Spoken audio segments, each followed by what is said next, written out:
In this video, I'll look at constructing the Zombie Toys level, beginning with the walls and floor, and then adding in the props. What I've done is to create prefabs out of my walls and floor, adding a collider onto the floor object, much the way I did with the walls. For the floor, as we can see, there are two parts: the floor itself, the wood floor, and floor sides, the black object below. This black is here so that the player doesn't see under the single plane of the floor, but instead provides a nice way to cap what would ordinarily be concealed by the rest of the house. I've taken both of these objects and dragged them from the hierarchy down into the Prefabs environment folder, creating prefabs for use. For the actual construction of the level then, we'll make a new scene. And again, I prefer to keep a working scene for assembling prefabs and then an actual scene of my levels to avoid any incidental placement. I'll choose File and New Scene from the top menu, and when the Scenes Have Been Modified dialog pops up, click Don't Save. Now we'll build our Zombie Toys level. Take the wall object and drag it from the project window to the hierarchy.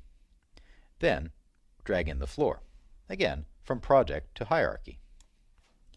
I'll press F to frame that selection and snap them in place. Press W to move and hold the V key on the keyboard and snap the corner of the floor down into the corner of the wall. I'll frame in again, zoom in, and make sure that this is snapped on the green Y-axis. I'll orbit around just to check, and this looks good. Now what we'll do is to rotate both of these objects 45 degrees.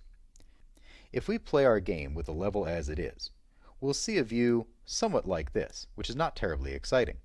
What this means is that we won't be able to hide things nicely behind objects, and it'll be a very flat-looking view. So to make it more interesting in the game, but still allow our controls to operate along the global axes, we'll rotate the entire level at a 45. I'll pick the floor, hold Shift and pick the wall, press E to rotate, and hold Command on a Mac or Control on a PC, and rotate these over by 45 degrees. Now we play our level, we'll get a much more dynamic view, where we're seeing both of the walls in the room and all of the floor nicely, and we can still conceal our spawn points behind the back or sides of objects that we're not going to see.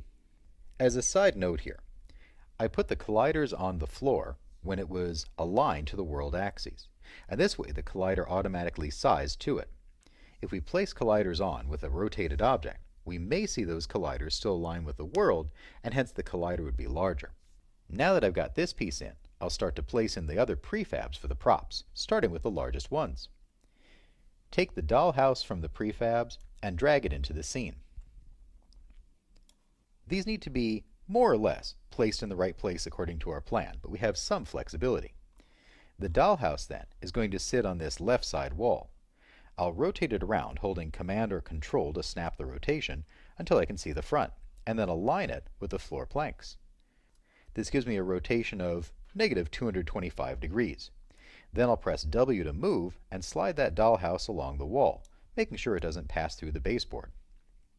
At any point, refer back to the plan in the game design document of where this object should be placed. We can see here that we're going to have a clown and a Zombunny spawn point on the sides of the dollhouse, so we need to make sure it's back along the wall but not passing through, and it'll give us good cover for those spawn points. With the dollhouse placed in, I'll place in the drawers, again pulling it into the scene. Make sure that this object again is rotated around, holding Command or Control and rotating on the green Y-axis, and aligned with those walls. It's important when you're designing a level to think of anything that is a real-world touchstone. What that means is that there are some things in the real world that we unconsciously acknowledge and accept, and therefore we expect them to be there in a game level. Typically, we'll align things like our dressers more or less with the walls in our rooms. So to see a dresser that is angled and sticking out from a wall might look rather odd. Therefore, I made sure that the dresser is aligned with the wall and floor so it'll fit snugly up against the baseboard. What I'll also do is go into a side view, an X or a Z, and switch over to orthographic, and zoom in and make sure that this is truly snapped down to the floor. As long as the object was exported consistently at 0 on the height, it should be okay.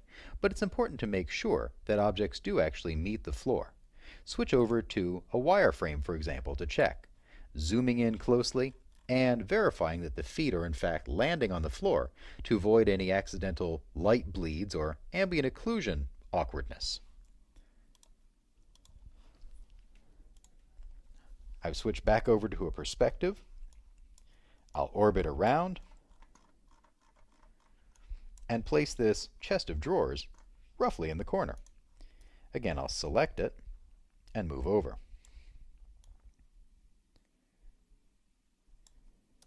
Press F to frame in, zoom in a bit, and push it back. I'll watch on the side to make sure it doesn't clip through the baseboard.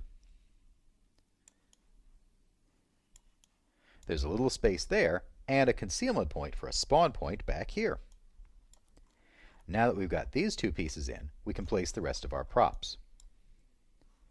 Go ahead and drag the other prefabs in, placing them around, either following the plan or incorporating your own design into this level design.